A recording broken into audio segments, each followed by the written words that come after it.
Hello नमस्कार साथियों, मैं प्रियांश तिवारी आप सभी कृषि साथियों का आपके अपने यूट्यूब चैनल प्रबल एग्रो स्टडी में बहुत बहुत स्वागत करता हूं। साथियों, आज की जो वीडियो है जो आप देख रहे हैं ये जो है soil fertility and nutrient management, ठीक है, या मैन्योर्स फर्टिलाइजर या सॉइल फर्टिलिटी, इनमें से कोई भी आपका एक सब्जेक्ट है। इन दोनों में से ये एक ही सब्जेक्ट है हालांकि, और अलग अलग यूनिवर्सिटी अलग अलग दिखाती हैं। तो इनमें से कोई भी आपका सब्जेक्ट है, ये 5th सेमेस्टर के लिए है या आपका कोई भी सेमेस्टर है अगर ये सब्जेक्ट है।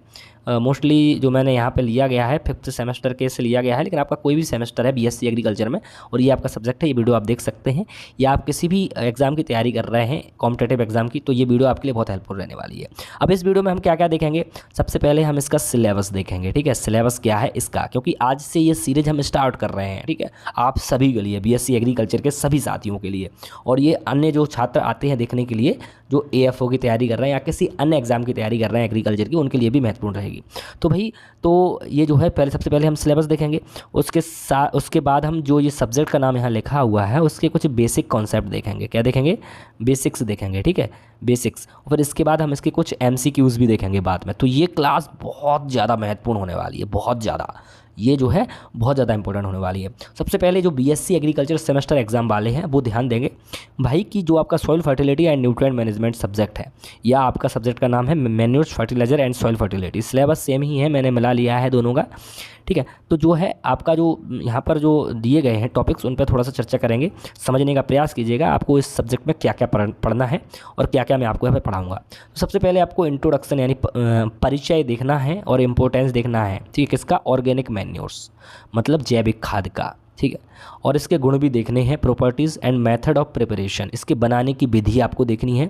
बल्की एंड कंसनट्रेटेड मैन्योर्स, यानी बल्की का मतलब होता है भारी खाद और कंसनट्रेटेड मैन्योर्स का मतलब होता है सांद्रित खाद।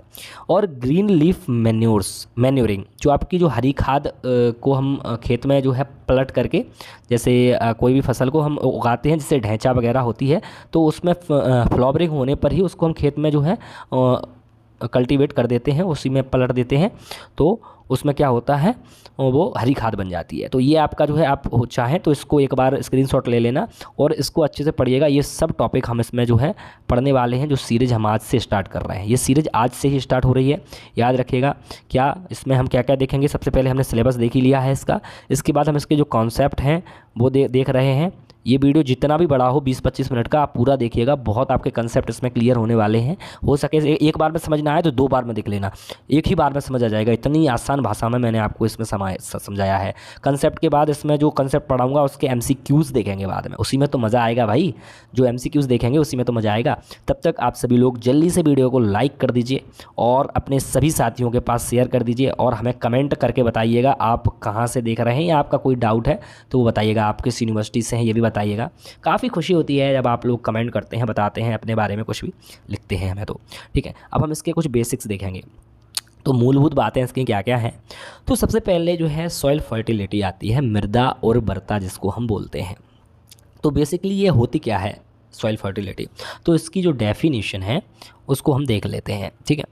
तो मृदा की वह क्षमता जिससे वह पौधों को आवश्यक पोषक तत्व, बोले तो इसेंशियल प्लांट न्यूट्रिएंट, जो आवश्यक पोषक तत्व हैं उनकी उपयुक्त मात्रा और अनुपात में उपलब्ध कराती है, ताकि पौधे सामान्य वृद्धि और उत्पादन कर सकें।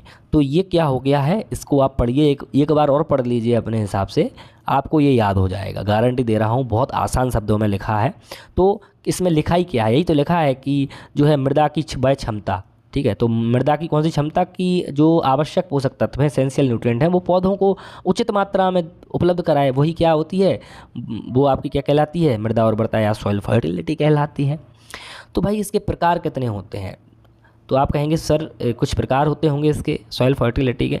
जी, इनहेरेंट फर्टिलिटी होती है, एक एक्वायर्ड फर्टिलिटी होती है, ठीक है। इनहेरेंट फर्टिलिटी में क्या होता है कि मृदा में प्राकृतिक रूप से उपस्थित पोषक तत्व जो होते हैं उसको हम क्या कहते हैं, जैसे मान के चलिए कोई भूमि है, खेत है, उसमें पहले से ही कौन कौन से पोषक तत्व पाए जाते हैं उसको हम इनहेरेंट फर्टिलिटी बोलेंगे। लेकिन उसमें जैसे मान के चलिए किसी खेत में नाइट्रोजन की या पोटास की या फास्फोरस की या जिंक की कोई भी एक मान लीजिए या 2 मान लीजिए, जैसे मान के चलिए नाइट्रोजन की कमी है, किसी खेत में नाइट्रोजन की कमी है, तो हमने उसमें क्या किया, हमने उसमें यूरिया दे दिया, ठीक है, यूरिया उसमें हमने यूरिया का छिड़काव कर दिया। यूरिया क्या है, नाइट्रोजन वाला एक उर्वरक है। इसमें 46% क्या पाई जाती है, नाइट्रोजन पाई जाती है, ये आपको पता होना चाहिए, ठीक है, यूरिया में। ठीक है, तो इसमें मैंने नाइट्रोजन की, मुझे पता चला भाई कि नाइट्रोजन की कमी है खेत में। मैंने मृदा का परीक्षण कराया, सॉइल टेस्टिंग कराई, उसमें पता चला भाई कि नाइट्रोजन की कमी है। तो मैंने उसमें जो है नाइट्रोजन को दिया ऊपर से। तो ये क्या होगा, ये कहलाएगा एक्वायर्ड फर्टिलिटी, जो मैंने ऊपर से कोई दिया जो कि उसमें नेचुरली नहीं पाया गया था।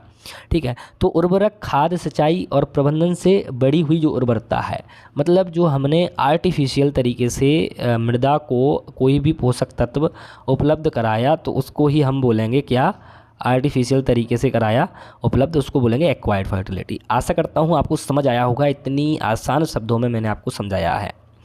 सॉइल प्रोडक्टिविटी क्या होती है, अब यहाँ आपको थोड़ा सा कन्फ्यूज़न हो सकता है, लेकिन होना नहीं चाहिए। मैं आपको क्योंकि हर एक कन्फ्यूज़न को दूर कर दूंगा, क्योंकि सॉइल फर्टिलिटी जो थी, मैंने आपको बताया कि इसेंशियल प्लांट न्यूट्रिएंट को जो है पौधों को प्रदान करने की जो क्षमता होती है, उसको हमने सॉइल फर्टिलिटी कहा था। लेकिन अब हम सॉइल प्रोडक्टिविटी या मृदा उत्पादकता पढ़ेंगे कि मृदा उत्पादकता आखिर होती क्या है। ठीक है, अगर आपने ये कभी पढ़ा भी नहीं है तो विश्वास मानिए, अगर आप मन लगाकर ये वीडियो देख रहे हैं, थोड़ा ध्यान से सुन भी रहे हैं, तो आपको काफ़ी कंसेप्ट क्लियर हो जाएंगे। ठीक है, तो परिभाषा क्या है, मृदा की वह क्षमता जिससे वह विशेष परिस्थितियों में फसल उत्पादन कर सके। क्या, ध्यान दीजिएगा, मृदा की वह क्षमता जिससे वह विशेष परिस्थितियों में फसल का उत्पादन कर सके। तो फसल का उत्पादन कर सके विशेष परिस्थितियों में, तो वह क्या हो जाएगा, वह होगा सॉइल प्रोडक्टिविटी। लेकिन अगर इसेंशियल प्लांट न्यूट्रिएंट पौधों को प्रदान करने वाली जो क्षमता होती है, उसको बोल देते हैं हम मृदा उर्वरता। ठीक है, याद रखिएगा, सॉइल जो है फर्टिलिटी बोलते थे। तो थोड़ा बहुत आपका क्लियर हुआ होगा। फर्टिलिटी का मतलब होता है पोषक तत्व उपलब्ध कराने की क्षमता, मतलब कैपेसिटी या ability of giving of nutrients. ठीक है, ये बोल सकते हैं। प्रोडक्टिविटी क्या होती है, वास्तविक उपज, एक्चुअल क्रॉप यील्ड को उत्पादित करना की क्षमता। ठीक है, तो एक ये आप ध्यान रखिएगा, यहाँ पर एक वाक्य लिखा गया है, एक यहाँ पर सेंटेंस लिखा है, every fertile soil is not always productive. Okay, what every productive soil is necessarily fertile. इसका मतलब क्या हुआ, हिंदी माध्यम वाले समझ लेंगे, इंग्लिश मीडियम वालों को समझ आ गया होगा, अगर नहीं आया समझिए। एवरी फर्टाइल सॉइल मतलब जितनी भी फर्टाइल सॉइल होती हैं या जो उर्वर सॉइल होती हैं, वो always is not always productive, वो हमेशा प्रोडक्टिव नहीं होती हैं, हमेशा उत्पादकता वाली नहीं हो सकती हैं फर्टाइल वाली, लेकिन हमेशा जो प्रोडक्टिव वाली सॉइल हैं वो फर्टाइल वाली होती हैं। ठीक है, अब आपको एक छोटी सी इन्फॉर्मेशन ये देनी थी कि आप लोग जो है हमारा टेलीग्राम चैनल का जो लिंक है वो क्लिक करके ज्वाइन ज़रूर कर लेना। लिंक जो है नीचे डिस्क्रिप्शन बॉक्स में दिया हुआ है, वहाँ पे व्हाट्सएप ग्रुप का भी है। ठीक है, व्हाट्सएप का भी है, तो व्हाट्सएप ग्रुप भी आप लोग ज्वाइन कर लेंगे, क्योंकि वहाँ मैं आपको समय समय पर इन्फॉर्मेशन देता रहता हूँ और आपको जो है नोट्स भी प्रोवाइड वहाँ पे करवाता रहता हूँ, जिससे आपकी बहुत ज़्यादा आपकी हेल्प भी होगी और आपको समय समय पर जानकारी मिलती रहेगी। अगला देखते हैं, एसेंशियल प्लांट न्यूट्रिएंट, आवश्यक पोषक तत्व के बारे में हम देखेंगे कि आवश्यक पोषक तत्व क्या होते हैं।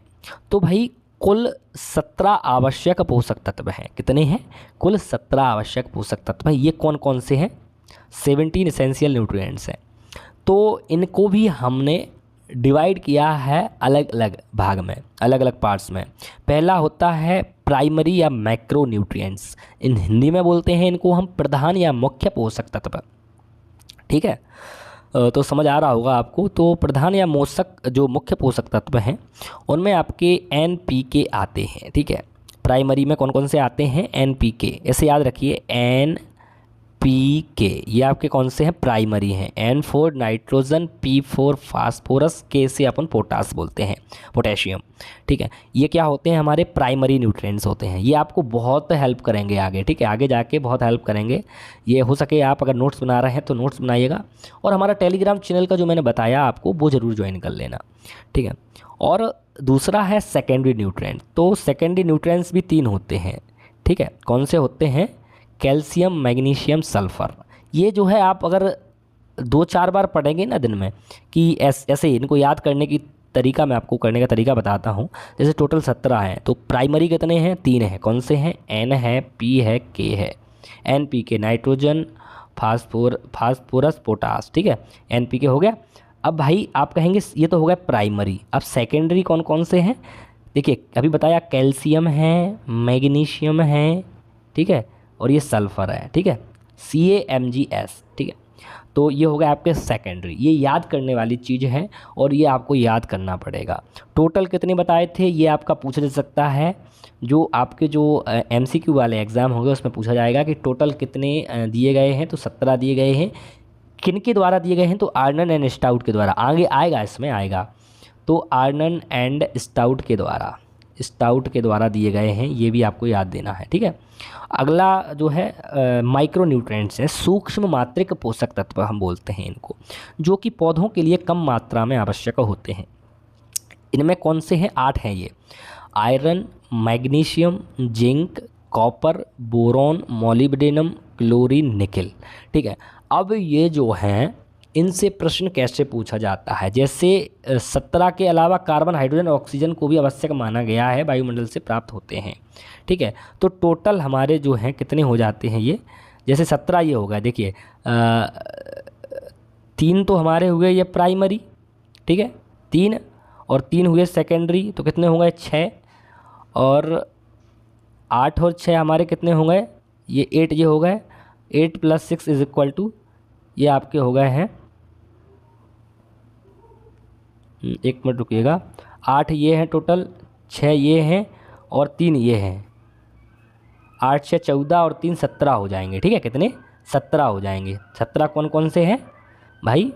कार्बन, हाइड्रोजन, ऑक्सीजन भी हम मिलाएंगे। ये जो है हमें पानी से प्राप्त होते हैं। कैसे? पानी से प्राप्त होते हैं। पानी और वायु से प्राप्त होने वाले पोषक तत्व कौन से हैं, ये आपसे पूछा जाएगा। तो कार्बन, हाइड्रोजन और ऑक्सीजन है, ठीक है, याद रखिएगा, ये बहुत इंपॉर्टेंट है, पूछा जाता है। तो ये आपके जो हैं माइक्रो न्यूट्रिएंट्स हैं 8, ठीक है, ये इनको भी याद रखना। ये भी पूछा जाता है कि कौन से माइक्रो न्यूट्रिएंट्स हैं, कौन से प्राइमरी में आते हैं, कौन से क्या। अब भाई क्राइटेरिया ऑफ एसेंशियलिटी किसने दी? अब जैसा कि मैंने आपको बताया था, तो आर्नन एंड स्टाउट ने दी 1939 में, अभी आपको बताया था ना। तो अब ये काफ़ी पूछा जाता है, बहुत ज़्यादा पूछा जाता है कि criteria of essentiality was given why, ठीक है, ऐसे पूछता है कि आवश्यकता के मानदंड किसने दिए थे न्यूट्रिएंट के लिए? तो भाई वो आर्नन एंड स्टाउट ने ही दिए थे 1939 में। कब? 1939 में दिए थे। किसी तत्व को एसेंशियल न्यूट्रिएंट मानने के लिए इनने जो शर्तें दी थी, 3 शर्तें दी थी कि एसेंशियल न्यूट्रिएंट कब मानेंगे हम किसी भी न्यूट्रिएंट को? जब मानेंगे, ये शर्तें भी याद रखिएगा, बहुत हेल्प करेंगी आपको, ठीक है। ये जो है कंसेप्ट समझने में ये शर्तें बहुत महत्वपूर्ण हो जाएंगी। इसके बिना पौधा अपना जीवन चक्र, लाइफ साइकिल पूरा नहीं कर सकता है। इसे किसी अन्य तत्व से प्रतिस्पादित या रिप्लेस नहीं किया जा सकता है, और यह सीधे तौर पर पौधे के ग्रोथ एंड मेटाबॉलिज्म, विकास व चयापचय में भाग लेता है, ठीक है। तो इसमें कुछ नहीं है, बिल्कुल आसान शब्दों में लिखा है कि किसी भी तत्व को एसेंशियल न्यूट्रिएंट जब मानेंगे जब इसके बिना पौधा जो है जीवन चक्र, कोई भी पोषक तत्व है जिसके बिना पौधा अपना लाइफ साइकिल पूरा नहीं कर पा रहा है, ठीक है। जैसे मान के चलिए पौधा बड़ा हो गया है, अब उसमें फ्लावरिंग नहीं हो पा रही है किसी पोषक तत्व की कमी से, बोरॉन की कमी से या किसी पोषक तत्व की कमी से, ठीक है, तो वो अपने लाइफ साइकिल पूरा नहीं कर पा रहा है, तो वो एसेंशियल है। इसे किसी अन्य तत्व से प्रतिस्थापित या रिप्लेस नहीं किया जा सकता है।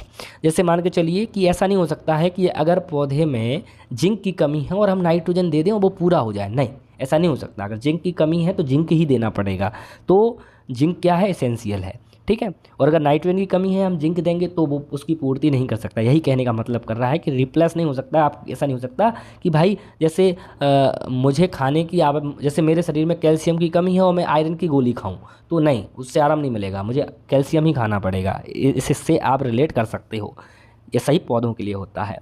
यह सीधे तौर पर पौधे की ग्रोथ एंड मेटाबॉलिज्म, विकास व चयापचय में भाग लेता है।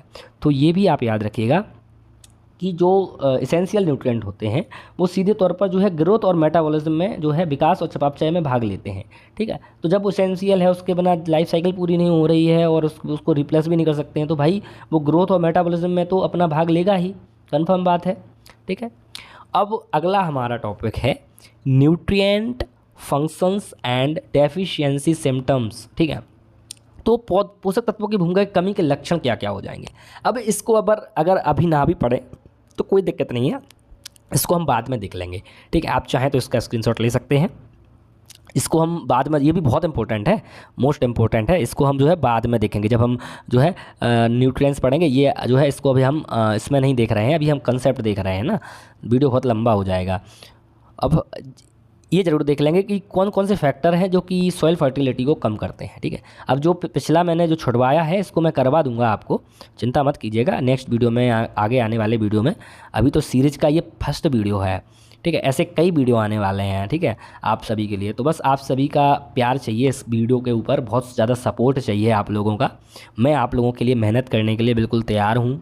ठीक है, देखिए नेक्स्ट हमारा है फैक्टर्स अफेक्टिंग सॉइल फर्टिलिटी।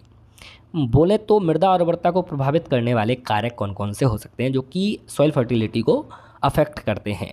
तो मृदा की भौतिक दशा, सॉइल टेक्सचर और स्ट्रक्चर। भौतिक दशा मतलब फिजिकल प्रॉपर्टी ऑफ सॉइल। ठीक है, तो सॉइल टेक्सचर भी हो सकता है, उसका स्ट्रक्चर भी हो सकता है। कार्बनिक पदार्थ की मात्रा भी जो है मृदा की उर्वरता को अफेक्ट कर सकती है, भौतिक दशा भी कर सकती है। भौतिक दशा में टेक्सचर स्ट्रक्चर आता है मृदा का।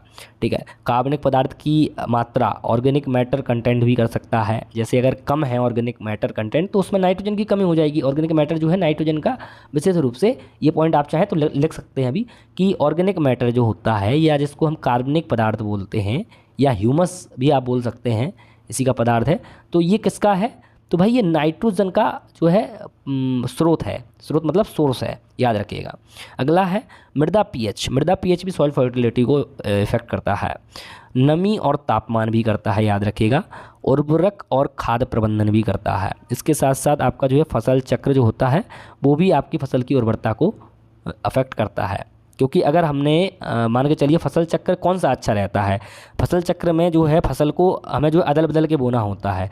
जैसे हमें दलहनी मतलब पल्सेस क्रॉप के बाद हमें सीरियल वाले लेते हैं, अनाज वाली फसल लेते हैं, और अनाज वाली फसलों के बाद हमें क्या, अनाज वाली फसलों के बाद हमें दलहन लेना चाहिए। ऐसे इंटरचेंज होना चाहिए, तो वो फसल चक्र के अंतर्गत आता है, जिससे कि सॉइल की फर्टिलिटी भी मेंटेन रहती है। अब न्यूट्रिएंट मैनेजमेंट की बात आती है कि पोषक तत्व प्रबंधन। ठीक है, तो इंटीग्रेटेड अप्रोच क्या हो जाएगा, संकलित दृष्टिकोण। तो न्यूट्रिएंट मैनेजमेंट के लिए इंटीग्रेटेड अप्रोच क्या है उसके बारे में बात करेंगे। हिंदी में हम इसको एकल पोषक प्रबंधन बोलते हैं। ठीक है, क्या बोलते हैं भैया, एकल पोषक प्रबंधन बोलते हैं। अब इसके कंपोनेंट क्या क्या हैं, किसके कंपोनेंट बात हो रही है, न्यूट्रिएंट मैनेजमेंट जो है पोषक तत्व प्रबंधन में इंटीग्रेटेड न्यूट्रिएंट मैनेजमेंट, ये आपके सिलेबस में दिया गया है। INM मोस्ट इंपॉर्टेंट है, हम इसको अलग से पढ़ेंगे। अभी थोड़ा सा कंसेप्ट इसका समझ रहे हैं, इसको अलग से डिटेल में करेंगे कि आपको इसके कैसे आंसर राइटिंग करना है अगर आपके थ्योरी होते हैं। ठीक है, अगर आपके थ्योरेटिकल एग्जाम होते हैं, अगर आपके MCQ वाले होते हैं तो उसके लिए आपको कैसे क्या करना है। ठीक है, MCQs के लिए तो वो सब कुछ मैं आपको बताऊंगा इसमें। तो इसमें अभी थोड़ा सा एक संक्षिप्त में देख लेते हैं, थोड़ा बहुत समझ लेते हैं। इंटीग्रेटेड न्यूट्रिएंट मैनेजमेंट को हम एकल पोषक प्रबंधन बोलते हैं हिंदी में।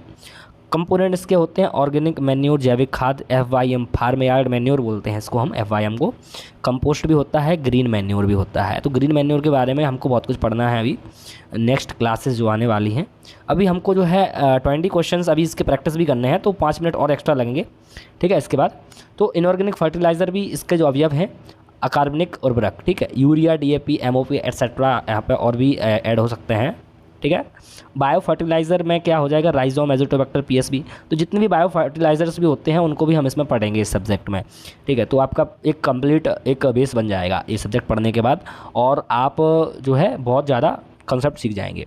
Crop rotation and residue management, ये सब किसके पार्ट हैं, किसके अवयव है, किसके कंपोनेंट हैं भैया, तो ये जो है हमारे इंटीग्रेटेड, INM बोलते हैं शॉर्ट में इसको, इंटीग्रेटेड न्यूट्रिएंट मैनेजमेंट, एकल पोषक प्रबंधन के कंपोनेंट या अवयव थे ये 4।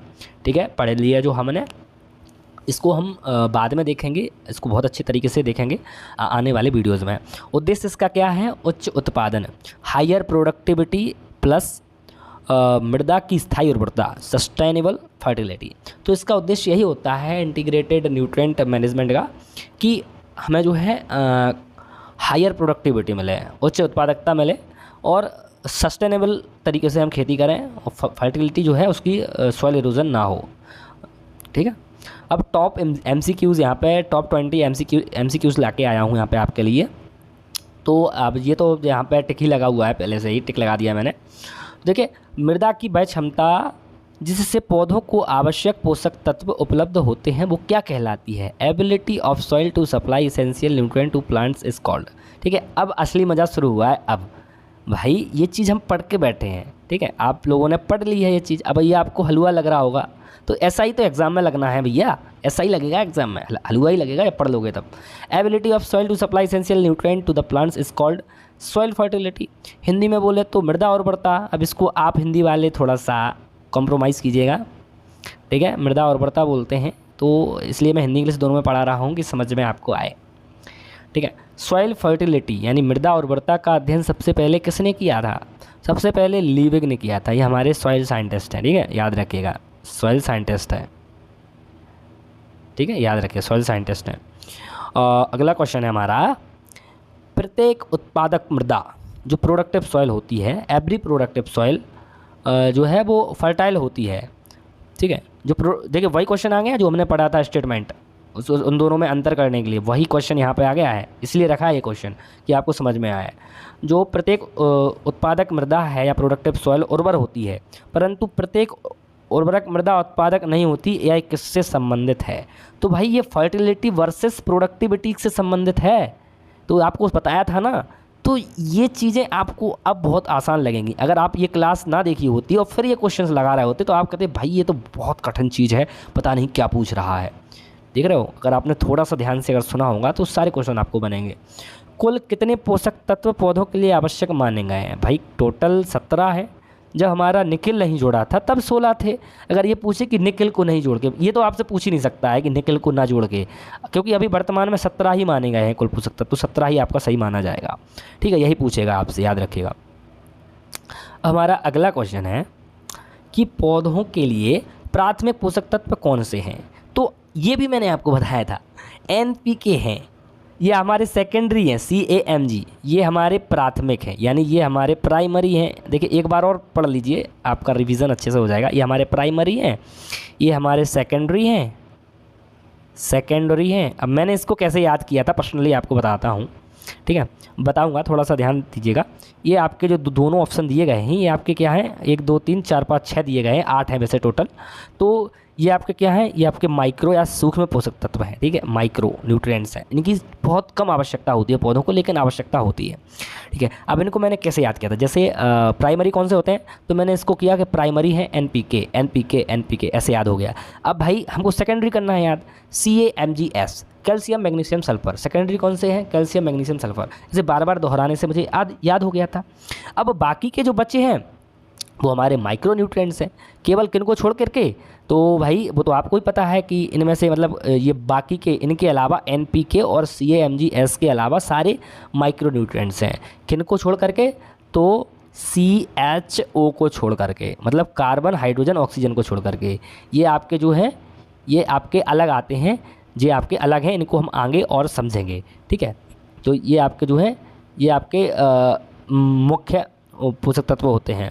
द्वितीयक में जो है पोषक तत्व कौन से होते हैं, तो वही क्वेश्चन आ गया है, इसको करने की ज़रूरत ही नहीं है, पहले ही समझा चुका हूँ पहले ही क्वेश्चन में सब कुछ। सूक्ष्म पोषक तत्व माइक्रो न्यूट्रिएंट्स कितने हैं, तो सूक्ष्म पोषक तत्व हमारे कितने हैं, यहाँ पर 7 दिया गया है ऑप्शन में। वैसे यहाँ अकॉर्डिंग टू द ऑप्शन यहाँ पर 7 सही हो सकता है, ठीक है, लेकिन टोटल हमारे कितने हैं, 8 है। मैंने आपको बताया था ना 8 हैंगे टोटल, कौन से 8 हैंगे हमारे जो हमारे माइक्रो न्यूट्रिएंट्स हैं वो 8 हैं। ये कितने हैं, 8 हैं। और हमारे जो प्राइमरी थे वो कितने थे, वो हमारे 3 थे, और हमारे जो सेकेंडरी थे वह भी हमारे 3 थे। ठीक है, याद रखिएगा। ठीक है, अगला क्वेश्चन क्या कहता है कि पौधों के लिए सूक्ष्म पोषक तत्व कौन कौन से हैं, तो देखिए iron, manganese, zinc, copper, boron, molybdenum, chlorine और निकिल। ठीक है, तो ये कितने हो रहे हैं, 1 2 3 4 5 6 7 8, तो 8 ही हो रहे हैं, देख लीजिए। ठीक है, और ये हमारे क्या हैं, ये हमारे NPK जो है ये हमारे प्राइमरी में आते हैं, और कैल्शियम मैग्नीशियम यहाँ पर मैग्नीशियम और जोड़ दीजिए तो ये आपके मैक्रो में आ जाते हैं। कौन से? मैक्रो में आ जाते हैं। कौन से? मैक्रो। ठीक है। और ये CHO जो हैं ये हमारे किस में आते हैं? हाइड्रोजन, कार्बन और ऑक्सीजन। ये हमारे फंक्शनल होते हैं। क्या होते हैं? फंक्शनल। इनको भी याद रखिएगा, ये भी पूछे जाते हैं कि फंक्शनल कौन से हैं? फंक्शनल होते हैं। ठीक है। तो ये सब जो है नोट्स में बहुत ज़्यादा देता रहता हूँ हमारे ग्रुप वगैरह पे, तो वो मैंने आपको बताया है कि हमारा जो टेलीग्राम है उसको ज़रूर ज्वाइन कर लेना। वहाँ मैं आपको बताऊँगा, कोई अलग से ग्रुप अगर बनाऊँगा आप लोगों के लिए तो वहाँ से आपको बहुत ज़्यादा जो है अच्छे से अच्छा कंटेंट मिल जाएगा। क्राइटेरिया ऑफ इसेंशियलिटी किसने दिया था? तो भाई ये भी हम पढ़ चुके हैं, ये तो आपको अब हलवा लग रहा होगा देखने में कि ये क्या पढ़ा रहे हो, क्योंकि अगर आपने पढ़ लिया है तो आर्डन एंड स्टाउट ने 1989 में दिया था। अब इसी को अगर थोड़ा सा घुमा के पूछ ले कि भाई आर्डन एंड स्टाउट ने जो है क्राइटेरिया ऑफ इसेंशियलिटी कब दिया था, और ऑप्शन में रख दे 1939 और बाकी और भी ऑप्शन रख दे, तो आपको पता है भाई 1939 में दिया था, 1939 में। नाइट्रोजन की कमी का मुख्य लक्षण क्या है? तो ये मैंने आपको अभी स्किप करवाया था, लेकिन देख लीजिए नाइट्रोजन का बहुत इंपॉर्टेंट है। पुरानी पत्तियों में हरित लवक का ह्रास हो जाता है, क्लोरोसिस हो जाती है। एक इसका जो आपको मेन शब्द जो की वर्ड जो है वो याद रखना है, क्लोरोसिस। क्लोरोसिस हो जाती है, क्लोरोसिस। ठीक है, याद रखना है। और क्या होता है कि पत्तियाँ पीली पड़ने लगती हैं, येलोइंग होने लगता है पत्तियों में। क्या? येलोइंग। ये भी आपको, ये भी इसका लक्षण है एक। तो यही चीज़ें हैं। ठीक है। और कहाँ पे होता है? पुरानी पत्तियों में, ओल्ड लीव्स पर। ये आपको याद रखना है। फास्फोरस की कमी क्या है? तो पत्तियां बैंगनी हरी रंग की हो जाती हैं। ये आपको अभी पढ़ाया नहीं है, लेकिन आपको जो है ज़रूर इसके बारे में अगली क्लास में आपको डिटेल में पढ़ाएंगे। पोटेशियम की कमी से पत्तियों में कौन सा लक्षण दिखाई देता है? तो पत्तियां किनारे पर जली हुई सी दिखाई देती हैं। क्लोरोफिल का मुख्य घटक क्या है? मेन कॉन्स्टिट्यूएंट है। क्लोरोफिल का कौन सा है? तो मैग्नीशियम है। कौन सा है? मैग्नीशियम। Mg है, Mg है, याद रखिएगा। ये क्लोरोफिल का मुख्य घटक होता है। क्लोरोफिल क्या होता है? इसको हम हरित लवक बोलते हैं। क्लोरोफिल क्या होता है? जो हमारे प्रकाश संश्लेषण के लिए आवश्यक होता है। किसके लिए? आपने फोटोसिंथेसिस का नाम सुना है? प्रकाश संश्लेषण। प्रकाश संश्लेषण जो होता है ना, पौधे अपना भोजन स्वयं बनाते हैं, फोटोसिंथेसिस बोलते हैं इंग्लिश में। इसको क्या बोलते हैं? फोटोसिंथेसिस। याद रखिएगा, फोटोसिंथेसिस बोलते हैं। तो वही है, उसका मुख्य घटक क्या है? क्लोरोफिल का। ये हमारे फोटोसिंथेसिस के लिए आवश्यक होता है क्लोरोफिल, उसका मुख्य घटक मैग्नीशियम होता है। आयरन Fe की कमी से क्या लक्षण दिखता है? तो भाई इंटरवेनल क्लोरोसिस। नई पत्तियां जो है जो है आपको क्लोरोसिस देखने को मिलती है, इंटरवेनल। याद रखिएगा। अगला है जिंक की कमी का लक्षण। तो ये अभी हमने पढ़ा नहीं है, लेकिन यहाँ पे देखते जाइए क्या है। रोसेट लक्षण, पत्तियाँ छोटी। बोरोन की कमी का ये भी हमने अभी नहीं पढ़ा है, तो अगर आपको नहीं आ रहा है तो कोई दिक्कत वाली बात नहीं है। जो हमने पढ़ा है वो आपको हर एक क्वेश्चन यहाँ पे मिला है और आप उसको अच्छे से सॉल्व भी कर पा रहे होंगे। लेग्यूमिनस फसलों में नाइट्रोजन स्थिरीकरण के लिए कौन सा तत्व आवश्यक होता है? तो ये आपका मोलिब्डेनम होता है। लेग्यूमिनस फसलें कौन सी होती हैं? जो कि हमारे लेग्यूमिनेसी फैमिली में आती हैं, जैसे कि हमारा चना हुआ। क्या? चना, मटर, मूंग, और इसके साथ साथ कुछ हमारी तिलहनी फसलें, ये हो गई दलहनी, और तिलहनी फसलें भी होती हैं। जैसे तिलहनी फसलों में हमारा मूंगफली हो जाए, ग्राउंडनट बोलते हैं। ठीक है, मूंगफली हो जाएगा। इसके साथ साथ और भी होते हैं, तो इन सबको आपको याद रखना है। इंटीग्रेटेड न्यूट्रिएंट मैनेजमेंट, इसको देखो हमने पढ़ा था, इसका नहीं बोल सकते आप। INM तो हमने आपको जो है शॉर्ट में थोड़ा सा बताया था अभी, ये तो आपसे बनना चाहिए। तो केवल उपज बढ़ाना है या केवल इसका उद्देश्य क्या है? केवल रासायनिक उर्वरक का उपयोग है, पोषक तत्व का संतुलित उपयोग, या सतत उर्वरता। सतत उर्वरता क्या होती है? यहाँ पर आपसे जो है सस्टेनेबल आया था, सस्टेनेबल ही बोलते हैं। सस्टेनेबल फर्टिलिटी जो होती है वो आई थी ना वर्ड, वो सतत उर्वरता के लिए ही थी। तो ये आपको इंटीग्रेटेड न्यूट्रिएंट मैनेजमेंट में जो है होता है उपयोग, याद रखिएगा। पौधों का कार्बन, हाइड्रोजन और ऑक्सीजन कहाँ से प्राप्त होता है? तो जो है CHO कहाँ से प्राप्त होता है? मैंने आपको बताया भी था कि वायुमंडल और जल। मैंने बताया भी था कि वायु और जल से, मैंने पानी बोला था कि वायु पानी से, जल से और वायु से प्राप्त होता है CHO। ये कौन से होते हैं? बाकी सारे मैंने आपको बताया, केवल यही नहीं बताया कि CHO कार्बन, हाइड्रोजन, ऑक्सीजन होते हैं। इनको हम फंक्शनल न्यूट्रिएंट्स बोलते हैं। फंक्शनल मतलब कार्यात्मक, हिंदी में बोले तो कार्यात्मक, फंक्शनल न्यूट्रिएंट्स बोलते हैं। ठीक है, क्या? फंक्शनल न्यूट्रिएंट्स बोलते हैं, कार्यात्मक पोषक तत्व। सॉइल फर्टिलिटी को प्रभावित करने वाले प्रमुख कारक कौन से हैं? तो ये भी मैंने आपको बताया था कि सॉइल मृदा बनावट, जिसको हम सॉइल टेक्सचर बोलते हैं, संरचना, पीएच, कार्बनिक पदार्थ, ये सब जो है सॉइल फर्टिलिटी को प्रभावित करते हैं। तो ऐसे ही क्वेश्चन आपके पूछे जाते हैं।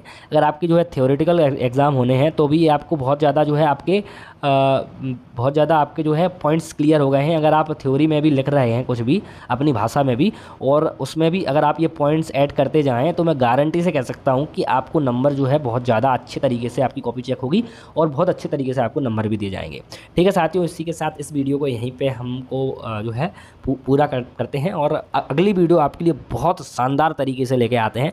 तो आप सभी लोग कमेंट बॉक्स भर दीजिए, ठीक है, कमेंट बॉक्स भर दीजिए सभी लोग लिखिए किस टॉपिक पर लेके आएँ, क्या समस्या आपको आ रही है, आप कहाँ से वीडियो देख रहे हैं, या कोई टॉपिक आपको समझ नहीं आ रहा है, कुछ भी है तो आप कमेंट करके ज़रूर बताइएगा।